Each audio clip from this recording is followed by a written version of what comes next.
All right. So good morning and welcome. I'm glad you all are here on this bright and shiny spring forward day. It used to be a time where I would just get resentful, right? I would get resentful. I have a minister buddy of mine. She works for home office now. And she would come up on the day that we would spring forward. And she said, "This is the day that my resentment starts." She wouldn't let it go until November when she got that hour back. And I was thinking about that last night as I was watching the clock going, go to bed, Eileen, go to bed, Eileen, go to bed, Eileen. And this morning, as I woke up, I was listening to this neurologist who was talking about teenagers are actually wired to stay up late until at least 11 o'clock at night. No wonder I drove my parents crazy, right? I still do that. I'll stay up late unless I think about it and put myself to bed. It's not always an easy thing to do. I could get to reading or watching something or, transplanting plants at 11 o'clock at night in my kitchen, right? I could find myself doing funny things and have to remember, put yourself to bed. So last night I did. Put the dog to bed, put myself to bed, put on some nice quiet music. And the next thing I knew, it was morning and I felt so refreshed. I didn't wake up with that resentment. And I was thinking about this question that I wanted to start with. One, it sits right in the heart of our theme this month. And that question is, what if? What if? What if the world we are experiencing isn't just something that is happening to us, but something that is happening through us? Hmm? What if the inner world that we cultivate, our beliefs, our expectations, our self-talk, our sense of belonging, is quietly shaping the outer life that we walk every day? And what if peace doesn't begin somewhere out there in governments or systems or institutions, but begins right here, in a world we're creating within ourselves? Because the truth is that each of us is always traveling in a world of our creation. That's my top title today. Traveling in a world of my creation. Not in a sense that we control everything that happens. Life is much too complex for that, right? But in the deeper spiritual sense, our consciousness becomes the lens through that which unfolds. Our consciousness becomes the lens through that which life unfolds for us. See, the way we see ourselves, the way we see each other, and the way that we interpret events of our lives, all of it creates in the inner climate that we live inside of ourselves. And that climate shapes everything. Ernest Holmes, our founder, wrote in the book, This Thing Called You, he says, "You are already a spiritual being. When the mind understands this and embodies its essence, that which you are in the invisible will become more apparent in the visible." It's a pretty radical idea, especially for the time he wrote that in. See, what Holmes is saying is that spirituality is not something that we're trying to become someday. He's saying we already are. He's saying that we are already expressions of life, already a part of the creative intelligence of the universe, and already belonging to the same source that gives birth to stars and oceans and forests and roses. See, now Holmes writes earlier in the same text that the rose exists to express beauty. The rose exists to express beauty. Root and branch conspire with nature to give form to blossom. The rose didn't apologize for blooming. It doesn't question whether it deserves sunlight, right? It simply expresses what it was created to express.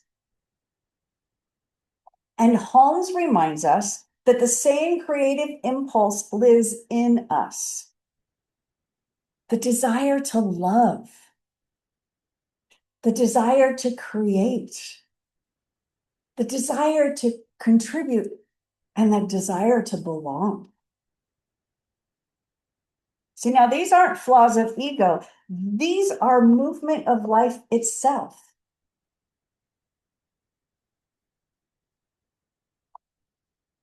Sometimes we've been taught to distrust our desires. We've been told that wanting something means that we're selfish or ego-driven or somehow not spiritual enough. But what desire is actually, well, what if it was something sacred? What if desire was something sacred? What if the longing to express, to connect, to contribute, to create something meaningful is the voice of life moving through us? You know, the poet laureate or poet and activist Audre Lorde once wrote, "When I dare to be powerful, to use my strength in the service of my vision, then it becomes less and less important whether I am afraid."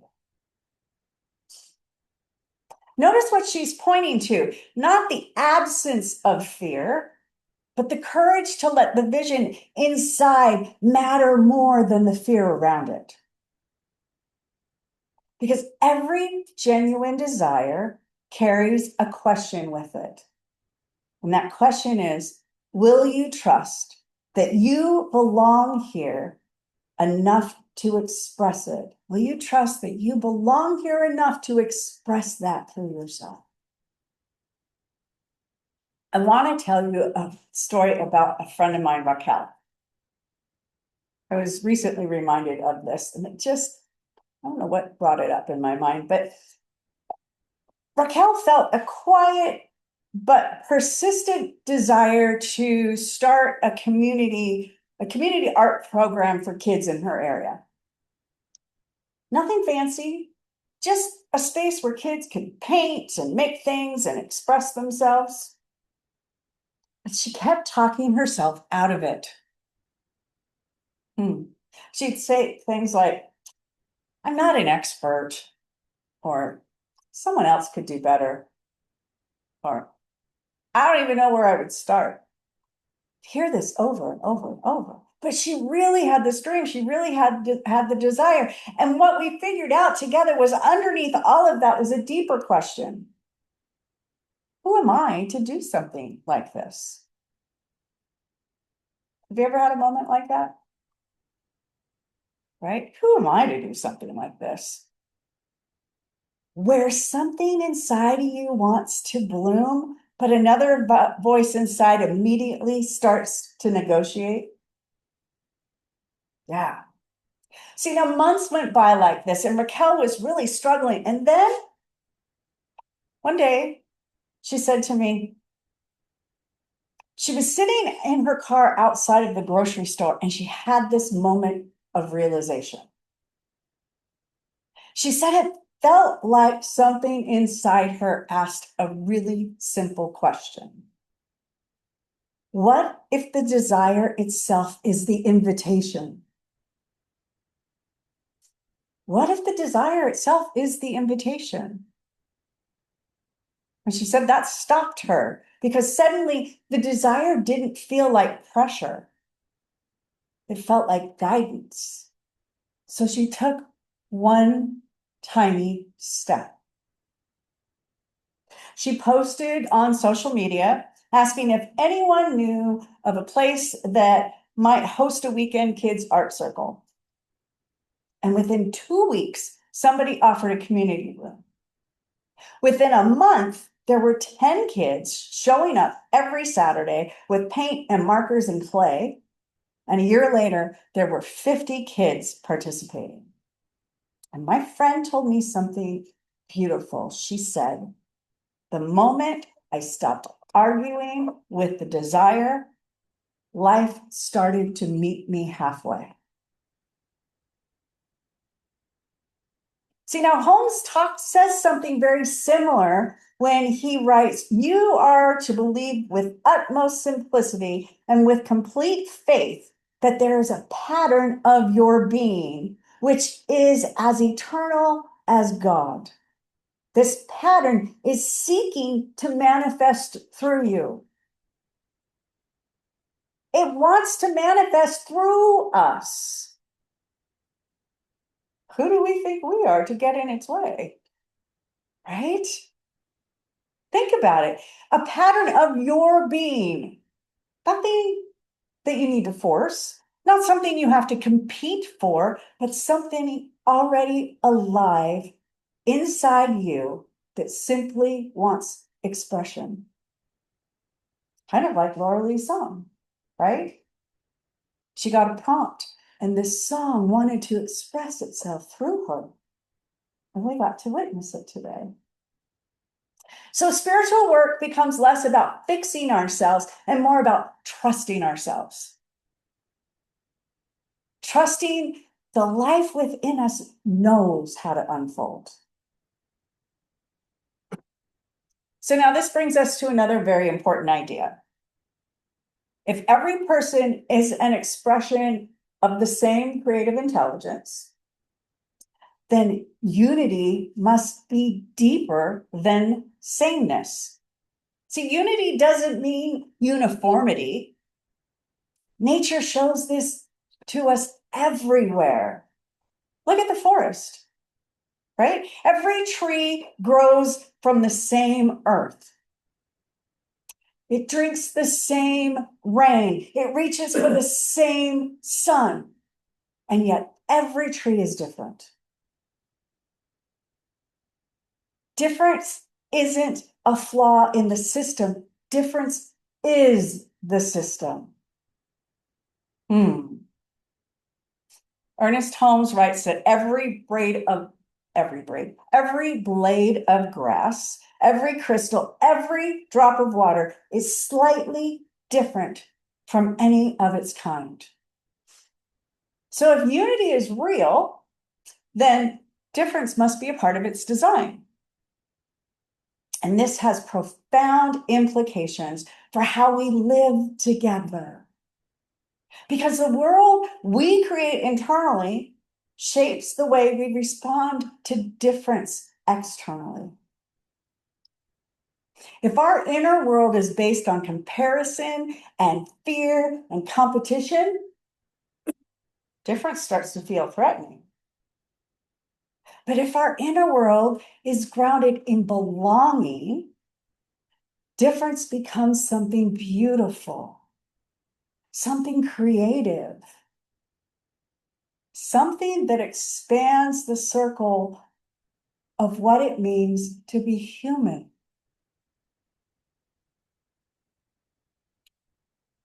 That brings me to the most practical place of all of this. Holmes says that the mind is an outlet for creative intelligence. What he's saying here is that our thoughts and feelings are channels through which life expresses itself. Our thoughts and feelings are channels in which life expresses itself. So the question then becomes, what kind of inner climate are we cultivating? Because the tone of our thinking shapes our lives. If our internal dialogue is constantly critical or fearful, cynical, self-doubting, then what do you think we're going to experience? All of that, right? We're going to experience it. All of that is going to color everything that we experience. But if our inner world That inner conversation is rooted in respect, curiosity, compassion, and possibility. That atmosphere begins shaping our actions and relationships in a different way. Doesn't mean that we pretend that everything's perfect, because, but it means becoming conscious stewards of our inner environment. We began asking questions like, did my thought today widen the circle or tighten it? Did I move through this day assuming people are my enemies, or assuming they are fellow travelers trying to find their way? Did I speak to myself with the same kindness that I speak to others? Last week, after service, I went home and I had another house guest show up for a few days. I love this friend of mine. She and I worked together for a few years and we've stayed in touch. She lives in San Francisco. She works in the tech industry. And she came here because she needed to escape the stress that she was experiencing. She was watching the news, people. She was watching the news and she was diving down deep into these rabbit holes, just following the story. And she came here because she was her entire body, and she showed up as like this. And I was like, Lisa, go outside and ground yourself. Just take a few breaths. She couldn't do it. No, I can't. I have to do it. So I had to come into the office to take care of a couple of things on Monday. And I found myself staying here longer because that energy was there. I stayed here pretty late that night. And when she decided the next day that she couldn't relax on Tuesday morning, she said, I just can't relax. I might as well just go home. Besides, I have to work tomorrow anyway. She was going to come work from here during the day. I'm going to go home. So, okay, I understand. And when she left, I was overwhelmed with this energy in my house. I opened all the windows and doors and I started sweeping. I started sweeping my floors. Because to me, that's a way that I can move energy out. I can move it out. Let the fresh air flow through the house. The dog's trying to figure out, where are we going in? Are we going out? What are we doing, Mom? Right? Sweeping and I'm thinking, I love her. I'm going to pray for her best and highest good. I gave her some ideas on things that she could do. And the first one was, put your phone down. Turn off the television. Stop looking for the bad news. She said, aren't you worried? I said, no. She said, why not? They've already identified in the city and And I said, the news is the news because it's the exception. Y'all have heard that from me before because I love that line. The news is the news because it's the exception. She said, what do you mean? I said, when I turn on the news and it says 10 billion people weren't murdered today, then I'll start watching the news. When the news says everybody got to their destinations safely and on time, that's when I'll start watching the news. Otherwise, I watch the news I don't even watch it for traffic anymore because I go online and I look at what's the weather going to be over the next couple of days? How can I plan my week? I know what's going on in the world. You can't help it. And I can pray for that. And I do every day. But I'm not going to allow it to destroy my joy. I'm going to feel sad when something happens to innocent people. I'm going to feel sadness when a friend passes away. I'm going to feel sadness with a friend who loses a pet, right? I'm even going to feel sad when my favorite ER character passes away. I am going to feel that. It was the actor, not the character that passed away. But I'm not going to get caught up and I'm not going to allow that to destroy me. And that's what this teaching has taught me, how to keep that from destroying me. Take a breath, breathe in love, and exhale anything that doesn't work for me. Allow it to just disappear into the nothingness from where it came. You know, in the book of Proverbs, it says, as a person thinks in their heart, so are they. As a person thinks in their heart, so are they. That wisdom has been echoed through spiritual traditions for centuries. We didn't just make that up. That's been going on for centuries. What we hold in consciousness becomes the pattern through which our life moves. What I'm thinking and saying to myself is exactly how I'm going to think and say about the other people. If I'm having hatred for me, I'm going to express hatred for them. No, I want to have love for me and compassion and give myself grace so that I can have love and offer compassion and give people grace. Because the outer world that we long for begins in the sanctuary of our own consciousness. The change that we hope to see in society begins with our conversations that we have inside our own noggins. There's a minister in Oakland, Reverend Dr. Andriette Earl. Do you guys know Reverend Andriette? She's at Heart to Heart. Heart to Heart, yeah. She suggests this very simple practice, and she actually wrote this in the Science of Mind magazine a few years ago. She said, try starting each morning with the assumption that goodness is possible. Not certainty, just possibility. And then at the end of the day, place your head on the pillow in gratitude for having spent one more day living and loving as best you could. Try starting each morning with the assumption that goodness is possible. See, this simple shift changes the entire inner climate of life. Instead of waking up already braced against the world, like my friend was doing, we wake up curious about the goodness that might happen today. Instead of ending the day cataloging everything that went wrong, we then get to end the day remembering the love that moved through it. So this week, I want to offer you 3 small commitments that you might try. First, honor real desire. Honor real desire. Ask yourself, if my longing is holy, what is it asking of me right now? Not a giant leap, just a micro step, right? Send the email, have the conversation, ask for help. Take the rest you need.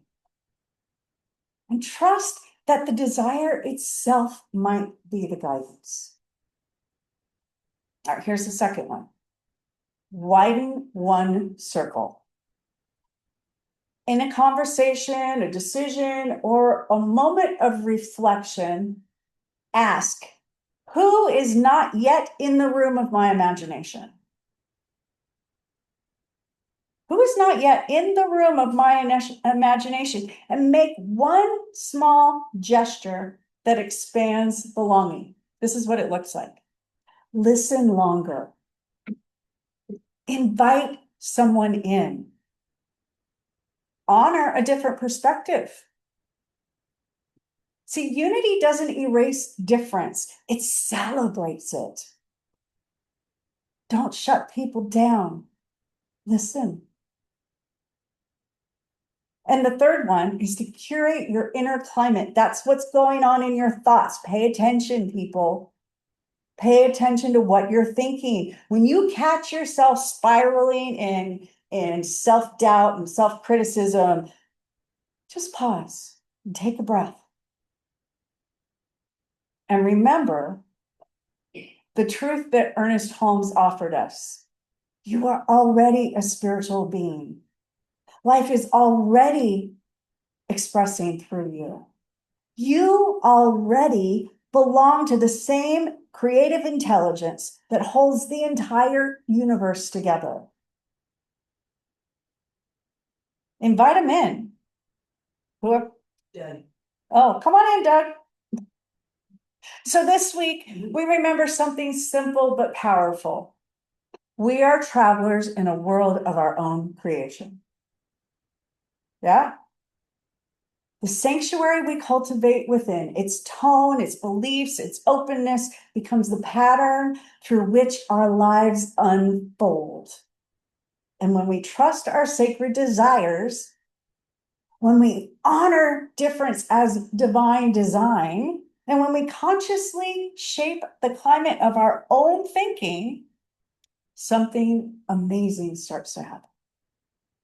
Our relationships soften, our courage grows, and our communities widen.